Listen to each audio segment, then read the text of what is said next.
우리가 신앙생활 하면서 좀 책을, 그러니까 기독교 관련된 책을 읽으시는 분들 중에서 이 목사님 성함 한번 들어보신 적 있을 겁니다. 팀 켈러 목사님 들어보셨습니까? 또 들어보신 적 있으실 거예요, 그렇죠?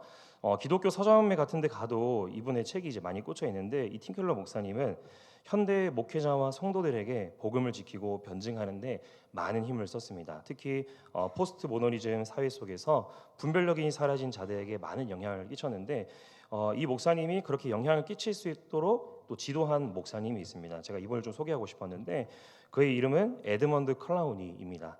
신학교 총장으로 지내면서 많은 후학들과 신실한 복음 사역자를 가르친 목사님이자 교수님입니다. 이분의 책 중에 부르심이란 책이 있습니다. 좁게는 말씀 사역자들에게 대한 그 부르심만을 가리키고 있지만은, 이 책을 읽다 보면은 목회자들뿐만이 아니라 좀 확대해가지고 우리 부르심을 받은 모든 성도들도 이 책을 좀 읽으면 좋지 않을까라는 생각을 해보았습니다. 그 책 내용 중 제가 한 문단 정도 한번 읽어드리겠습니다. 우리는 성경을 통해 주님께서 우리를 부르신다라는 사실을 깨닫습니다. 즉 모든 그리스도인에게는 하나님의 자녀와 종으로서 받는 부르심이 있다는 것입니다. 주님께서 우리를 부르실 때 그 부르심을 통해 우리에게는 정체성과 사명이 주어집니다. 이 목사님은 부름받은 그리스도인들은 모두 다 하나님의 자녀, 하나님의 종으로 부름받았다라고 말을 하고 있습니다. 그리고 부르심을 통해 우리의 정체성과 사명이 생겨난다라고 이야기를 하는데, 책에서 말하는 이 정체성과 사명을 제가 찾아보니까 바로 십자가를 지신 예수님의 뜻을 따라서 예배하고 또 그분의 뜻을 따라서 섬기도록 하나님께서 우리를 부르셨다라는 것입니다.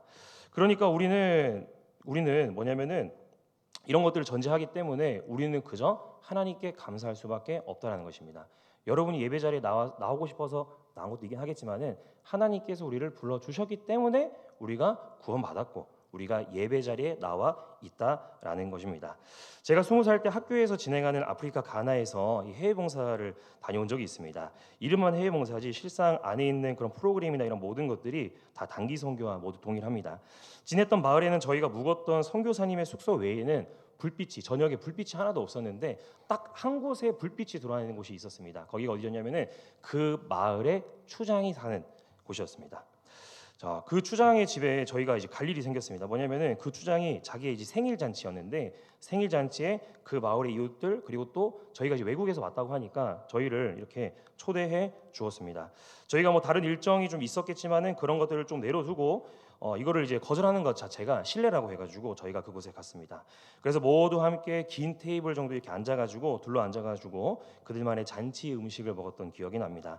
그러면서 우리는 그냥 빈손으로 돌아올 수가 없어서 너무 감사한 마음에 우리가 가진 물건들 중에서 깨끗한 물건들을 그 추장에게 나누어 준 기억이 있습니다. 추장 집에 부름 받은 때도 제가 기억이 잊혀지지 않고 감사 표현을 했다라고 하는데, 오늘 우리는 지금 어느 자리에 부름 받아서 왔습니까? 어느 자리에 왔을까요?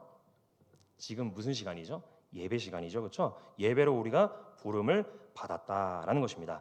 자, 오늘 제가 그래서 말씀 제목을 그렇게 한번 지어보았습니다. 한번 화면 보시고 우리 다 같이 한번 읽어볼까요? 시작. 부름받은 예배자들이여 감사하라. 이 설교 제목 안에 제가 두 가지를 한번 이렇게 조금 말씀드리고 싶습니다. 첫 번째 하나는 우리가 구원받기 위해서 하나님께서 불러 주셨다라는 것이고, 또 우리가 부름 받았기 때문에 우리가 또 예배 자리로 또 부름 받았다라는 거, 이 두 가지를 생각하면서 우리가 감사하며 살아가야 한다라는 것을 꼭 기억하시길 바랍니다. 오늘 본문 1절 말씀을 한번 보십시오. 여호와께 감사하고 그의 이름을 불러 아뢰며 그가 하는 일을 만민 중에 알게 할지어다라고 말하고 있습니다. 여기서 불러 아랜다라는 말은요, 하나님께서 우리의 이름을 부르셔서 우리의 존재가 주가 마땅한 존재에서 구원받은 자, 새로워졌다라는 것을 의미하고 있습니다. 그러니까 우리가 새로운 존재가 되도록 부르신 하나님께 마땅히 감사하면서 그것을 많은 자들에게 복음을 전하라라는 이야기입니다. 그리고 2절부터 쭉 이렇게 내려가면서 말씀을 보시면은 여러 가지 동사들이 있습니다. 노래하다, 찬양하다, 말할지어다, 자랑하다. 또 내려가면 구할지어다, 더 밑으로 내려가시면은 기억할지어다 라고 이렇게 기록이 되어 있습니다. 여기 지금 얘기했던 이 동사들은 모두 다 뭐냐면은 현대 우리가 지금 드리고 있는 이 예배 자리에서 어찌 보면 행하고 있는 것들입니다. 노래합니다, 찬양합니다. 그리고 또 말한다라는 건 뭐냐면 우리가 신앙을 말로써 고백을 했습니다. 또 우리가 자랑을 하고요, 우리가 이제 또 기도로 구하고요. 또 우리가 하나님의 말씀을 듣는 이 시간을 통해서 하나님의 그 은혜를 기억하는 시간. 그러니까 어찌 보면은 이 시편 우리가 읽은 이 말씀들은 뭐냐면은 예배에 대한 말씀이다라는 것을 기억하시면 되겠습니다. 그래서 오늘 원래 이 시편 105편은 이스라엘 가운데에서도 절기 가운데에서 특별히 이 말씀, 이 노래를 흥얼흥얼거리면서 불렀다라고 합니다. 그래서 오늘 말씀을 제가 7절까지만 이렇게 정해서 읽긴 했지만은 우리는 오늘 105편 전체 말씀을 이렇게 좀 펼쳐놓고 중간중간에 하나씩 말씀을 읽어가면서 그렇게 해보도록 하겠습니다. 자, 우리는 하나님의 부르심을 받은 하나님의 자녀입니다. 믿습니까? 자, 그리고 또 우리는 하나님의 종입니다. 맞습니까? 자, 그리고 우리는 예배의 사명을 가진 예배자들입니다. 그래서 오늘 이 말씀 가운데 우리의 예배의 대상이 되시는 하나님에 대해서 우리 성도님들이 분명히 알기를 원하고요. 그리고 그 하나님께 감사를 고백할 수 있는 성도님들 되기를 주님의 이름으로 축복합니다. 자, 그렇다면은 부름받은 우리 예배자들은 무엇에 감사해야 할까요? 세 가지가 있는데 먼저 첫째, 우리를 구원하신 하나님께 감사해야 합니다. 다 같이 한번 따라해 봅시다. 우리를 구원하신 하나님께 감사합시다. 우리를 구원하신 하나님께 감사합시다. 자, 화면 보시면서 2절 말씀 함께 읽겠습니다. 그에게 노래하며 그를 찬양하며 그의 모든 기이한 일들을 말할지어다. 자, 시편에서 노래하고 찬양하는 일들은요, 무엇과 동일하냐면은 감사하다라는 것과 동일합니다. 자, 그렇다면은 2절에서 감사하면서 그의 모든 기이한 일들을 말할지어다라는 것은 무슨 의미일까요? 여기서 기이한 일들이란 뭐냐면은 영어로는 wonderful acts, 그러니까 한글로 그냥 번역하면은 놀라운 일들, 이 정도로 이렇게 볼 수가 있습니다. 그러니까 다소 의미가 조금 애매모호한데 이것의 이제 원래 원어였던 히브리어의 원래 뜻을 보면은 우리가 확실하게 이해를 할 수 있습니다. 히브리어의 원래 원어는 뭐냐면은 히브리어로 팔라라고 부르는데 이 뜻은 구별하다, 경이롭다입니다. 그러니까 인간이 하는 일들과 구별되는 일, 놀라운 일, 경이로운 일이라는 것을 뜻하고 있는 것입니다. 자, 그렇다면 인간이 하지 못하고 하나님만이 하실 수 있는 구별된 일, 놀라운 일이 무엇일까요? 뭘까요? 우리가 지금 대지에서 이게 읽어보았죠, 그렇죠? 바로 하나님의 주권적인 일들로 행하시는 구원 사역을 말하는 게 바로 기이한 일들이다라는 것입니다. 시편에서 이 단어가 30번 정도 사용이 됐는데 모두 구원을 찬양하는 대목에는 늘 이 단어 팔라가 사용이 됐습니다. 오늘 본문에서 이 구원과 관련하여서 한 인물에 대해서 이야기하고 있습니다. 9절부터 15절까지에서는 누구에 대해서 주로 얘기하고 있냐면은 아브라함에 대해서 이야기하고 있습니다. 아브라함은 원래 하나님을 믿는 자가 아니었습니다. 우상을 숭배하는 갈대아인이었습니다. 하지만 하나님께서는 창조 이전에 이미 그를 선택하셨습니다. 그리고 때가 되어서 예배할 수 있는 백성으로 아브라함을 불러 주셨습니다. 즉 구원 백성 삼아 주셨다라는 것입니다. 우리는 흔히 아브라함을 믿음의 조상이라고 많이 부르죠. 그러나 그를 구원의 백성 삼아 주신 후에도 아브라함은 믿음과 거리가 먼 생활을 많이 하였습니다. 자신의 아내를 누이라고 속인 적이 2번이나 있고요. 또 하나님께서 주신 약속이 있었음에도 불구하고 매우 인간적이고 매우 비도덕적인 행동을 했습니다. 하지만 하나님께서는 구원을 주권적으로 이루시는 분입니다. 인간의 시각으로 구원의 자격이라고는 찾아볼 수 없었던 아브라함이었지만은 모든 주권을 소유하신 하나님께서 그 아브라함을 구원하셨습니다. 그리고 그 구원이 일시적이지 않고 영원한 것이고 또 불안정하지 않고 확증적인 것을 언약을 통해 보여주셨습니다. 아브라함이 갈대아에서 가나안 땅으로 이제 오게 되면서 10년 정도의 시간이 지났을 때 일입니다. 아브라함은 여전히 상속자가 없어서 자신의 종 중에 충실한, 그러니까 자기가 믿고 맡길 만한 그 다메섹 종 엘리에셀을 자기의 상속자로 삼고자 했습니다. 하지만 하나님께서 원하시는 상속자는 그가 아니었습니다. 그래서 하나님께서는 그가 상속자가 아니야 라고 하면서 하나님께서 환상을 보여주셨습니다. 근데 환상을 보여주셨음에도 불구하고 아브라함은 그것을 온전히 믿지 못했습니다. 그래서 하나님께서는 환상이 아니라 진짜 확실한 증거를 보여주셨습니다. 그게 바로 뭐냐면은 타는 횃불이 갈라놓은 짐승 사이로 지나가는 그 사건입니다. 이 반으로 갈라놓은 짐승 사이로는 원래 2명의 계약자들이 함께 이렇게 걸어가야 합니다. 그런데 우리가 알고 있다시피 이 타는 횃불이 지나가는 것은 아브라함은 지나가지 않고 오직 타는 횃불만이 그 사이로 지나갔습니다. 타는 횃불이 상징하는 것이 무엇입니까? 타는 횃불은 하나님의 임재. 그러니까 하나님께서는 영이시기 때문에 형상이 없으시기 때문에 타는 횃불로 나타나셔가지고 하나님만이 그 길로 지나가셨습니다. 그게 무슨 의미냐면은 그 의미는 하나님 편에서 말씀하시길 아브라함아 이 약속 너를 큰 민족을 삼아서 구원 백성 삼는 것은 너의 연약함 가운데서도 내가 주권적으로 이루는 것이야 라는 것을 하나님의 확실한 구원을 보여주는 사건이 바로 타는 횃불이 홀로 지나가는 그 사건입니다. 아브라함이 구원을 이룬 것이 부족하고 연약한 인간이었던 아브라함마저도 하나님께서 구원하시기로 계획하셨으니까 그 구원을 하나님께서는 아브라함과 별개로 아브라함의 행동과는 별개로 하나님께서 그 구원을 완전하게 이루어 주셨습니다. 여러분, 구원은 누가 이루는 것일까요? 하나님만이 하시는 일일까요? 아니면 인간도 거기에 동참하는 일일까요? 질문 좀 헷갈리죠, 그렇죠? 최근에 신학적 관점이 다른 두 교단의 교수들이 어떤 교리적인 주제에 대해서 주장을 서로 펼치면서 그에 대해 그거를 이제 보는 시청자들이 투표를 하는 영상을 본 적이 있습니다. 여러 가지 주제가 있었는데 그 중에 하나는 뭐였냐면은 구원과 관련한 주제였습니다. 한 교수는 우리가 알다시피 장로교에서 얘기하는 것처럼 하나님께서 창조 이전의 모든 것을 예정해 두었다라는 주장을 펼쳤고, 한 교수는 예정보다는 이 땅에서의 우리의 행위까지 더해져서 구원을 완전하게 이룬다라는 것에 대해서 이야기를 했습니다. 두 말 모두 어찌 보면 틀린 것은 아닙니다. 근데 이 후자의 주장은 구원을 이루는 것에 있어서 인간의 행위를 아주 조금이라도 포함하기 때문에 어찌 보면은 틀렸다라고 말을 할 수 있습니다. 과연 구원에 우리 인간의 행위가 포함될 수 있을까요? 구원의 주체가 누구이십니까? 구원의 주체는 하나님이십니다. 그 하나님의 속성 중 하나님만이 가지고 있는 속성이 있습니다. 무엇이냐면은 하나님은 무한하십니다. 영원하십니다. 불변하십니다. 라는 것입니다. 하나님만이 이런 속성, 무한, 영원, 불변을 갖고 있다라는 것은 반대로 우리 인간은 무엇을 갖고 있다라는 것입니까? 이 인간은 유한하다, 영원하지 않다, 시시때때로 마음이 변할 수 있다라는 것을 얘기하고 있는 것입니다. 그런 인간이 과연 행위로서 구원에 이를 수 있을까요? 아니라는 것이죠.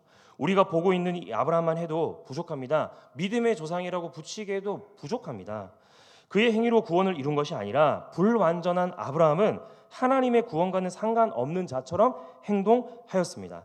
그러나 그의 구원 계획을 계획하신 하나님께서는 무한하시고 영원하시고 불변하시기 때문에 그를 주권적으로 구원 백성과 같이 되도록 찾아오시고 말씀하시고 그를 지켜주셨습니다.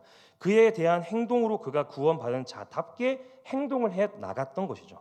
이에 대해서 종교개혁가 존 칼빈은 그의 책 기독교 강요에서 이런 문장을 남겼습니다. 우리가 함께 화면 보시면서 함께 한번 읽어볼까요? 시작. 만일 우리가 그리스도에 참여한다면 그분 안에서 우리는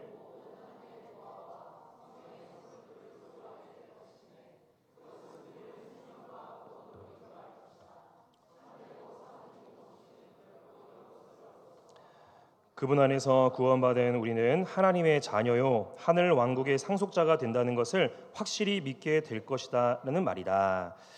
맨 처음에 이 화면 이렇게 좀 잠깐만 띄워주십시오. 맨 처음에 보시면 우리가 그리스도에 참여한다면 이거를 우리가 잘못 이해해가지고 우리의 행위로 구원에 참여한다라는 것으로 이해하시면 안 됩니다. 무슨 말이냐면은 이것은 그리스도가 이미 이루신 구원에 우리가 참여하기만 하면은 그로 인해 하늘의 보화와 성령의 선물들을 소유하게 된다. 영원한 생명과 구원으로 인도할 것이다 라는 말입니다. 그러니까 인간의 편에서 무엇을 해서 구원을 이룬다 내려주셔도 됩니다. 이룬다라는 게 아니라 그런 말을 전혀 하지 않고 있습니다. 하나님께서 말씀하시고 하나님께서 확증하신 그 구원을 통해 우리가 하나님의 자녀 되었고 또 우리가 하나님 나라의 상급을 받게 된다라는 것을 말하고 있습니다. 이런 일들이 우리의 연약하고 부족한 모습에도 주어지고 있는데 우리가 어찌 감사하지 않을 수가 있겠습니까? 구약 성경에는 영적인 구원을 그림자처럼 보여주는 사건들이 많습니다.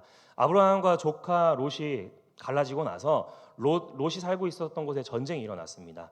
그래서 아브라함이 자기의 사병을 데리고 가가지고 롯을 구출해냈습니다. 그 가운데에 돌아오는 길 가운데에서 만났던 자가 있는데 그 자는 지극히 높으신 하나님의 제사장 멜기세덱이라는 자입니다. 그 멜기세덱이 아브라함을 축복하면서 이렇게 이야기를 했습니다. 우리 다 같이 함께 화면 보면서 말씀 읽겠습니다. 시작. 너희 대적을 내 손에 붙이신 지극히 높으신 하나님을 찬송할지로다 하매 아브라함이 그 얻은 것에서 10분의 1을 멜기세덱에게 주었더라. 아멘. 여기 방금 읽었던 말씀 가운데에 지극히 높으신 하나님을 찬송할지로다. 찬송하다, 노래하다. 아까 무엇과 바꿀 수 있다고 하였죠? 찬송, 노래는 감사하다라는 것으로 바꿀 수가 있다라는 것입니다. 그러니까 너희 대적을 내 손에 붙이신 지극히 높으신 하나님을 찬양하라, 감사하라라고 멜기세덱이 이야기한 것입니다.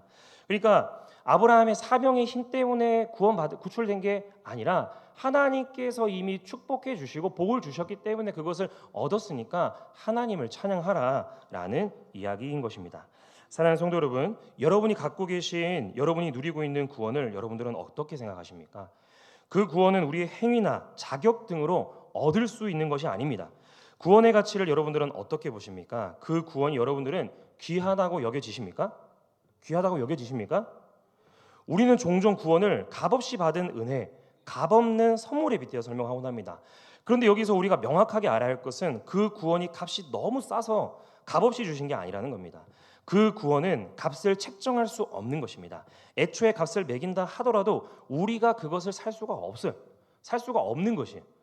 그만큼 가치 있는 것이기 때문에 우리가 그것을 우리의 노력으로 얻을 수가 없습니다. 왜냐하면은 하나님의 독생자이신 예수 그리스도를 이 땅에 보내셨는데 그 값이 뭐냐면은 그분의 생명이 곧 구원의 값이기 때문에 우리는 그것에 값을 매길 수가 없다라는 것입니다. 그래서 하나님은 우리 인간의 노력으로 얻을 수 없는 그 구원을 선택하신 자들에게, 부름받은 예배자들에게 값없이 은혜로, 값없이 선물로 주셨습니다. 그렇기 때문에 우리는 값으로 살 수 없는 이 경이롭고 놀라운 구원을 주신 하나님을 찬양하며 살아야 합니다. 그러므로 구원하신 하나님을 찬양하고 또 감사하며 사는 우리 모든 성도님들 되기를 주님의 이름으로 축복합니다. 부름받은 예배자들인 우리 성도는 먼저 구원하신 하나님께 감사하며 살아야 합니다. 다음으로는 무엇이냐면은 둘째입니다. 우리를 지키시는 하나님께 감사해야 합니다. 함께 따라해 보겠습니다. 우리를 지키시는 하나님께 감사합시다. 우리를 지키시는 하나님께 감사합시다. 밑에 자막 보시면서 26절과 27절 말씀 함께 읽겠습니다. 그리하여 그는 그의 종 모세와 그의 택하신 아론을 보내시니 그들이 그들의 백성 중에서 여호와의 표적을 보이고 함의 땅에서 징조들을 행하였도다. 아멘. 먼저 구원과 관련하여서는 이 시편에서 아브라함에 대한 말씀을 읽었습니다. 그리고 조금 말씀을 쭉 건너뛰어가지고 26절과 27절을 왔는데 그 중간에 뭐가 있냐면 요셉에 대한 그 이야기가 있습니다. 요셉 이야기, 그리고 요셉 이후에 바로가 요셉을 모르는 바로가 등장을 해가지고 요셉, 그러니까 이제 이스라엘 백성들을 탄압했던, 억압했던 그런 이야기들이 중간에 있습니다. 자, 그때 이스라엘 백성들이 노예 생활하면서 누구를 애타게 찾았을까요? 출애굽기 2장에 보면은 그들이 하나님을 애타게 찾았다라는 말씀이 기록되어 있습니다. 말씀 보시면은 하나님이 그들의 고통 소리를 들으시고 하나님이 아브라함과 이삭과 야곱에게 세운 그의 언약을 기억하사 하나님이 이스라엘 자손을 돌보셨고 하나님이 그들을 기억하셨더라. 이스라엘은 고된 노동으로 인하여서 너무 고통스러워서 하나님을 찾았습니다. 물론 하나님께서 이스라엘 백성의 존재를 잊으셨다라는 게 아닙니다. 다른 민족에 이제 신경을 썼다라는 게 아닙니다. 하나님은 계속하여서 이스라엘 백성을 지켜보셨고 그들 가운데 하나님을 찾는 소리에 귀 기울이고 계셨습니다. 그래서 그들의 부르짖는 소리가 하나님께 상달되었고 또 하나님은 그들의 조상과 맺은 언약을 기억하시고 그들을 계속해서 보고 계셨습니다. 방금 제가 읽어드렸던 이 말씀 가운데 25절에는 이런 말씀이 있습니다. 돌보셨다라는 말은요, 하나님께서 보고 계셨다라는 거고요. 하나님께서 기억하셨다라는 건 뭐냐면은 하나님께서 계속해서 알고 계셨다라는 겁니다. 하나님은 그들의 존재를 잊지 않으시고요, 늘 이스라엘 백성들을 늘 지켜보셨다라는 사실입니다. 그래서 하나님께서 이스라엘 백성들에게 누구를 보내주었습니까? 26절 말씀에 기록되기를 누구냐면은 바로 모세와 그의 택하신 아론, 이 두 형제를 이스라엘 백성들에게 보냈다라는 것입니다. 이 두 사람은 능력 있는 사람이 아닙니다. 평범한 사람입니다. 하지만은 하나님께서 이스라엘을 지키시고 계심을 드러내기 위해서 그 사명을 가지고 애굽 왕이었던 바로 앞에 섰습니다. 그때 모세와 아론은 그들의 능력이 아니라 하나님의 부름받은 대사로서 나아가서 바로 앞에 섰습니다. 그리고 그 앞에서 하나님의 표적과 징조들을 행하였습니다. 그동안 침묵하셨던 하나님께서 바로와 애굽 전역에 10가지 재앙을 일으키셨습니다. 그것이 의미하는 바가 무엇이냐면은 내가 이스라엘 백성의 하나님이고 내가 이스라엘 백성을 지키는 여호와이다라는 것을 의미하는 것입니다. 이것을 가리켜서 우리는 무엇이라 부르냐면은 하나님의 섭리라고 부릅니다. 하나님의 섭리가 무엇이냐면은 모든 창조물과 그 모든 행동을 보존하시며 다스리시는 것입니다. 그러니까 하나님께서 모든 창조물과 모든 행동이 보존되도록 지키신다라는 말입니다.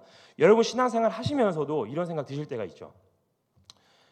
하나님께서 살아계신다라는데 나는 왜 지금 이런 상황이 왜 이럴까? 라는 그 의문부호가 던져지잖아요. 그렇죠?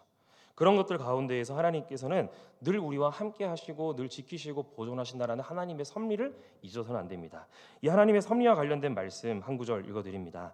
참새 두 마리가 한 아사리온에 팔리지 않느냐? 그러나 너희 아버지께서 허락하지 아니하시면 그 하나도 땅에 떨어지지 아니하리라. 참새 두 마리가 한 아사리온에 팔린다고 합니다. 이 한 아사리온은 어느 정도 가치냐면은 하루 품삯의 16분의 1의 가치입니다. 그러니까 요즘으로 따진다라고 하면은 한 4, 5천 원 되는 정도의 그런 가치다라고 보면 되겠습니다.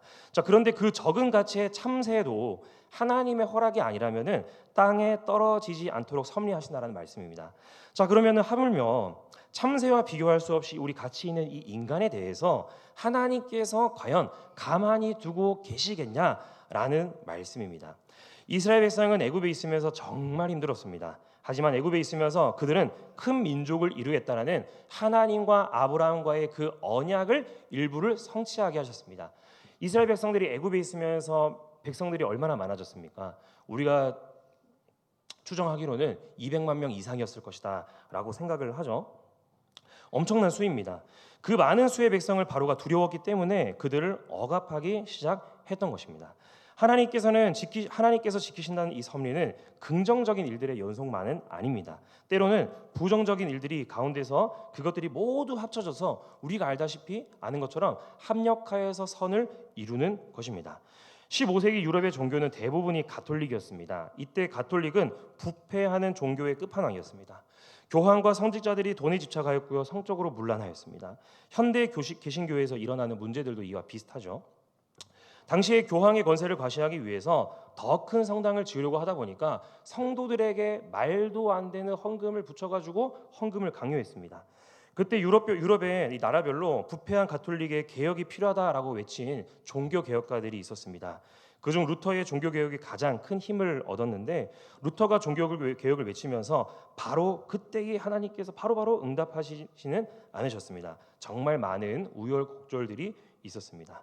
루터는 배격자와 이단 창시자로 몰리기도 하였고요. 그를 죽이려고 하는 계획들도 있었습니다. 또 그를 따른다고 하면서도 그의 생각과 그의 의도와는 맞지 않게 아주 악랄하게 아주 공격적으로 개혁을 이끌려고 했던 사람들도 생겨났습니다. 그의 의지는 확고했지만 계속해서 하나님께서 침묵하시는 것 같았습니다. 그 정도의 이제 시간이 지나면서 20년 정도의 세월이 흘렀는데 그때 돌이켜 보니까 어떻게 되느냐?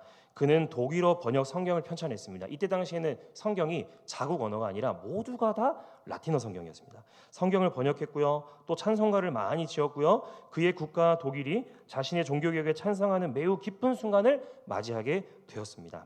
루터 한 사람의 인생만 본다면은 하나님께서 침묵하신 것 같았지만은 더 선한 결과가 나타나게 됐습니다. 그리고 기독교 역사라는 큰 틀에서 이것을 볼 때에는 완전 부패했던 가톨릭을 하나님께서 내버려 두신 줄 알았지만은 그로 인해 많은 신앙의 유산과 정신이 바른 믿음 위에 견고히 설 수 있게 됐습니다. 이 모든 것이 가능한 것은 하나님께서 늘 모든 역사를 주관하시고 모든 역사 가운데 우리 모든 성도들을 지키고 계시기 때문입니다. 저는 제 이 짧은 인생을 돌아보더라도 하나님의 섭리, 하나님께서 나의 삶을 보존하시고 통치하심을 많이 느끼며 살아갑니다. 저는 어렸을 적 저희 지금 현재 부모님도 감리교 교회 성도입니다. 그래서 실은 저도 원래 이제 대학교 진학을 할 때에 서울에 있는 감리교 신학대학교에 진학을 하려고 했었습니다. 그것을 이제 두 명의 친구와 함께 준비를 했었는데 그런데 하나님께서 연고가 아예 없는 부산에 있는 고신대학교로 보내주셨습니다. 이 교단의 색깔이 완전 다르거든요. 처음에 입학하고 제가 좀 많이 힘들었습니다. 왜냐하면은 제가 좀 사투리가 좀 많이 없잖아요, 그렇죠? 부산 사투리 좀 세다 보니까 친구들한테 상처를 좀 많이 받았습니다. 그러니까 그런 의도가 아님에도 불구하고 제가 왜 그러지 생각하면서 지금 제가 여러분들한테 그런 거 느끼는 거 하나도 없습니다. 많이 이제 10년 이상 이렇게 경상도 있다 보니까 많이 이제 좀 알아요, 이제 제가. 자, 그리고 제가 또 뭐 때문에 힘들었냐면은 이제 집이 너무 멀다 보니까 한 달이나 두 달에 한 번씩 이제 집에 가니까 조금 외로움도 좀 있었습니다. 근데 그 가운데서 좀 많이 힘들어서 불평도 하고 왜 일로 보내주셨지라는 생각을 했습니다. 하지만 학과의 MT 가운데에서 마음을 다해서 하나님을 예배하는 학과 동기들과 선배들을 만나면서 그들을 보면서 조금씩 제 마음이 바뀌기 시작했습니다. 그리고 입학하고 1년 정도 후에 두 명의 친구, 감리교 신학대학교를 갔는데 이 두 명의 친구와 셋이서 만났습니다. 만나서 이야기를 한 가운데에 하나님께서 이곳으로 나를 보내주신 거구나라는 생각이 들었습니다. 왜냐하면 서울이다 보니까 이 개방적인 학생들이 많은 거예요. 또 감리교 자체가 우리 신앙보다 조금 더 이 개방적이기 때문에 뭐 클럽 가고 또 뭐 술 마시고 담배 피고 이런 학생들이 많아요. 그러다 보니까 제가 느끼기에는 내가 여기 갔으면은 실족해서 신학을 좀 하지 않지 않았을까라는 생각이 제가 들었던 것이죠. 그래서 하나님께서 나를 일부러 이곳으로 날 보내주셨구나라는 생각을 하게 됐습니다. 그 이후에 저는 학교 생활을 정말 잘했습니다. 재미있게 잘 보냈던 기억이 납니다. 그런 영향으로 인해서 보수적인 신앙을 가지고 있는 요람인 고려신학대학원에 진학을 하게 됐고요. 또 그의 입학과 동시에 하늘생교회에서 전도 사역을 시작해서 여러분들 앞에 지금 이렇게 서 있네요, 그렇죠? 좋은 목사님과 좋은 성도님들과 함께 사역하면서 몇 년의 세월이 지나갔습니다. 또 그 가운데에서 제 아내를 그 고신대학교에서 만났거든요. 결혼도 하게 됐고요. 두 자녀를 두고 행복하게 살아가고 있습니다. 저는 이 모든 것이 그냥 물 흐르는 대로 가는 것이 아니라 하나님께서 저의 삶 가운데에 섭리하셨기 때문에 제가 이런 인생을 살아가고 있다는 것을 저는 믿습니다. 저는 제 스스로 부족하고 연약한 사람이라는 것을 저는 정말 잘 알아요. 근데 그걸 저보다 더 저를 잘하시는 하나님께서 제 부족함과 연약함을 채워주시도록 저를 계속해서 선한 길로 인도해 주심을 저는 믿습니다.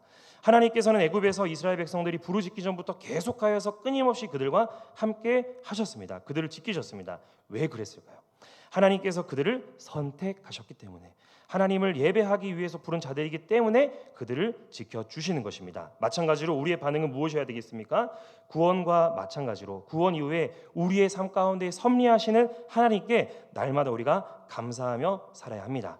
우리를 날마다 지키시고 보호하시는 하나님을 찬양하고 또 감사하는 성도님들 되기를 주님의 이름으로 축복합니다.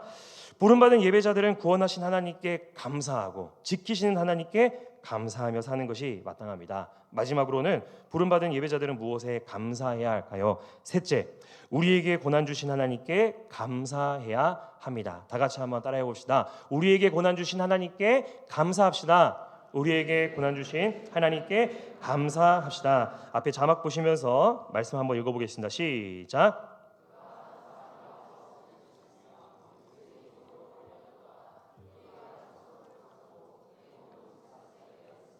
곧 여호와의 말씀이 응할 때까지라. 그의 말씀이 그를 단련하였도다. 아멘. 하나님께서 야곱의 가족 중에 한 사람 요셉을 먼저 애굽 땅으로 보내셨습니다. 이건 하나님의 계획입니다. 하지만 우리 인간의 측면에서 봤을 때는 그 세월이 13년이라는 세월이 걸렸거든요. 그 가운데에 13년 동안 요셉은 계속 고난받았습니다. 노예로 팔려갔죠. 형들의 미움을 받아서 노예로 팔려갔죠. 또 거기 이제 집 주인 와이프의 그 모함을 통해 가지고 감옥에까지 가게 됐습니다. 이런 세월이 이제 13년 동안 이어졌습니다. 여러분의 성경의 18절 말씀 보시면요, 그의 몸이라고 하는 부분에 괄호와 숫자가 쳐져 있을 것입니다. 그게 뜻이 뭐냐면은 밑에 이제 각주로 달려 있는데 히브리어로 원래 뜻이 몸이 아니라 혼이라는 뜻입니다. 몸도 아니고 혼이 쇠사슬에 매였다는 것은 무엇을 의미할까요? 무엇이냐면은 지금 요셉의 육체가 쇠사슬에 매여 있긴 하지만은 더 깊이 들여다보면은 이미 요셉은 완전 고난과 좌절 가운데 있기 때문에 그의 육과 영, 모든 혼, 이런 모든 것이 지금 쇠사슬에 매여 있는 것과 같은 고통을 느끼고 있다라는 말씀입니다. 그런데 여기서 가장 중요한 대목은 19절 말씀입니다. 앞서 말한 모든 고난들이 하나님의 말씀이 응할 때 이루어질 때까지 있어야 할 고난이라고 말하고 있는 것입니다. 그 고난들은 왜 있어야만 했을까요? 그 고난들은 19절 하반절에서 말씀하듯이 그 고난은 요셉을 단련하기 위한 고난들이었습니다. 이런 고난들이 요셉을 애워싸고 있을 때에 하나님은 더 큰 계획을 품고 계셨습니다. 이전에 형들 앞에서 철없이 솔직했던 요셉의 모습이었다면 하지 못했을 일들이었는데 하나님께서는 요셉을 더 깎고 더 다듬으셔가지고 하나님의 일을 감당할 수 있을 만큼 단련하시기 위해 그에게 고난 당하게 하셨습니다. 요셉도 자신이 고난 중에 있을 때에 하나님의 계획을 온전히 알지는 못하였습니다. 그러나 그가 고난을 견디고 단련됐을 때에 하나님께서 요셉을 총리로 높여주시고 높이신 이후에 형제들이 그 앞에 와가지고 엎드릴 수 있도록 인도하셨습니다. 그때에 비로소 요셉도 자신이 겪은 고난의 이유, 하나님의 원대하신 계획을 깨닫게 됐습니다. 함께 우리 앞에 있는 말씀 한번 함께 읽어보겠습니다. 시작. 당신들이 나를 이곳에 팔았다고 해서 근심하지 마소서, 한탄하지 마소서. 하나님이 생명을 구원하시려고 나를 당신들보다 먼저 보내셨나이다. 요셉은 자신이 겪은 13년 동안의 그 고난의 시작인 형들을 원망하지 않았습니다. 오히려 그 고난은 하나님께서 계획하신 일이었고 지금 나의 가족과 온 땅의 생명을 구원하시기 위한 계획이었다라는 것을 요셉이 스스로 고백하고 있습니다. 자신에게 일어난 그 모든 고난의 연속적인 일들을 하나님께서 선으로 바꾸시기 위한 것이었음을 요셉이 비로소 깨닫고 신앙으로 고백하였던 것입니다. 13년 동안 누구도 경험하지 못할 어려운 일들을 겪은 사람이 그런 고백을 한다는 게 말이 안 되지 않습니까? 20년 전에 대학교 4학년이던 이지선 씨는 도서관에서 공부를 하다가 귀가하던 중에 음주운전 차량에 치여서 교통사고를 당했습니다. 교통사고 차량에 불이 붙어가지고 몸의 절반 이상이 가장 심한 3도 화상을 입게 됐습니다. 중환자실에 입원했습니다. 큰 수술을 수십 번 하는 엄청난 절망 가운데에 놓여 있었습니다. 그녀는 사고 전까지 교회에서 찬양대로 섬기는 열심 있는 청년 그리스도인이었습니다. 물론 고난과 절망 가운데에 좌절했습니다. 누가 그런 상황 가운데에서 좌절하지 않을 수가 있겠습니까? 그러나 그녀를 위해서 교회에서 계속해서 중보기도하였고요. 교회에서 찾아와서 찬양을 불러주었고요. 말씀 들려주는 일들을 통해 그녀가 버틸 수 있었다라고 합니다. 그런데 많이 회복되어서 첫 외출을 할 때가 됐을 때 그녀가 외출을 어디로 했을까요? 저도 이걸 듣고 이제 놀랐습니다. 어디로 가냐면은 교회 주일 예배 가는데 첫 외출을 사용했다라고 합니다. 눈꺼풀이 녹아 내려가지고 여전히 자신의 힘으로 눈을 감을 수가 없는 상태였습니다. 그리고 입이 닫히지가 않아가지고 침이 질질 흘러가지고 손수건으로 입을 막는 그 아주 끔찍한 모습을 가지고 예배 자리로 나왔다라는 것이에요. 이제 그거를 이 예배 자리에 가운데 있었던 모든 사람들이 20년이 지났지만은 이 모습을 여전히 기억하고 있다라는 것입니다. 그 가운데에서 왜 왔지? 막 이런 생각하는 게 아니라 얼마나 은혜가 됐을까라는 생각을 해보자라는 것이죠.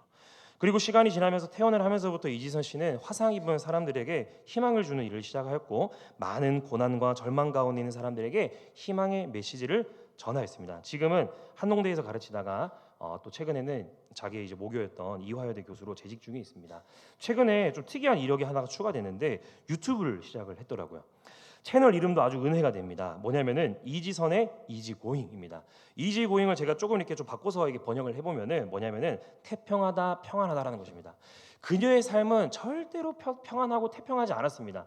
누구보다 절망 가운데 있었지만은 그녀가 앞으로 어떤 의지를 가지고 살아가겠느냐? 바로 하나님의 그 섭리 안에서 하나님께서 나를 지켜주셨으니까 내가 평안한 삶, 태평한 삶을 살아가겠노라라는 의미를 가지고 채널명을 그렇게 지었다라고 합니다. 오늘의 설교 세 번째 대지를 우리에게 고난 주신 하나님께 감사하라라고 제가 말씀을 드렸습니다. 고난 중에도 우리가 감사할 수 있는 이유가 있습니다. 그것은 무엇이냐면은 감사하는 것이 하나님의 뜻이자 하나님의 명령이기 때문입니다. 우리 데살로니가전서 5장 18절 말씀을 함께 한번 읽어보겠습니다. 화면 띄워주시죠. 네, 시작. 범사에 감사하라. 이것이 그리스도 예수 안에서 너희를 향하신 하나님의 뜻이니라. 아멘. 성경에서 명령으로 자주 쓰이는 동사가 있습니다. 뭐냐면은 그것은 감사하라입니다. 시편에만 이 감사하라가 30번 이상 나오는 중요한 단어인데 상황들을 다 찾아보니까 긍정적인 상황에서만 감사하라가 아니라 비참한 상황 가운데서도 감사하십시오라고 말씀합니다. 어찌 보면은 매우 잔인한 말입니다. 왜냐하면은 나의 상황은 지금 좋지 않은데 감사하라니 이게 무슨 말이야? 라는 생각이 들기 때문입니다. 하지만 방금 읽은 데살로니가 전서에서 왜 감사해야 하는지 분명하게 말씀하고 있는데요. 감사하는 것이 무엇이기 때문입니까? 하나님의 뜻이기 때문입니다. 하나님의 의지이고요. 하나님의 기쁨이기 때문에 우리에게 감사하며 살아가십시오라고 말합니다. 자, 그렇다면 사도 바울은 언제 감사하라고 말하고 있습니까? 기쁠 때, 즐거울 때, 그리고 슬플 때, 괴로울 때조차 범사에 감사할 줄 아는 것이 분명한 하나님의 뜻이다. 하나님의 기쁨이 되는 일이다 라고 얘기하고 있습니다. 사랑하는 성도 여러분, 저는 아직도 좀 젊어가지고 오늘 이 자리에 계신 성도님들보다 인생의 경험도 많이 짧습니다. 고난의 횟수도 많이 적을 것이고요. 또 고난의 깊이 또한 여러분들보다 얕을 것입니다. 하지만 제가 말씀을 묵상하고 연구하는 목사로서 하나님의 말씀을 다 찾아보니까요, 힘들 때조차 하나님을 의지하는 자들을 하나님께서 살피시고 하나님께서 지키시고 하나님께서 일으켜주시고 회복시키심을 분명히 말씀 가운데서 보았습니다. 성도님들 중에 가정에 문제가 있으신 분들, 경제적인 어려움이 있으신 분들, 자녀 문제로 속을 앓고 계신 분들, 또 진로와 취업의 문턱이 너무 높아져가지고 힘들어하는 우리 청년 세대들, 질병의 문제로 고통 중에 있는 우리 환우들 있을 것입니다. 그러나 그 문제 앞에서도 고난 앞에서도 부디 감사하십시오. 그것이 하나님의 뜻이기 때문입니다. 그리고 그 문제 앞에서도 감사할 때 이렇게 기도하며 감사하십시오. 하나님, 제게 닥친 문제로 힘이 들어 너무나 괴롭습니다. 하지만 하나님, 그래도 감사하며 살겠습니다. 하나님께서 해결해 주실 것을 알기에 미리 감사하며 기도합니다. 아멘. 감사하며 기도할 때에 크신 하나님께서, 우리를 날마다 지키시는 하나님께서 우리의 문제와 모든 고난, 그런 문제들을 해결해 주실 줄을 믿습니다. 그러므로 부름받은 예배자로서 구원하신 하나님께 감사하며, 늘 우리를 지키시는 하나님께 감사하며, 고난을 통해 우리를 단련시키는 하나님께 감사하는 성도들 되십시오. 부름받은 예배자로서 범사에 감사하며 살 때에 주님과 동행하는 한 주 사시기를 주님의 이름으로 축복합니다. 이 시간 우리 함께 일어나셔서 들은 말씀 생각하며 함께 찬양하겠습니다.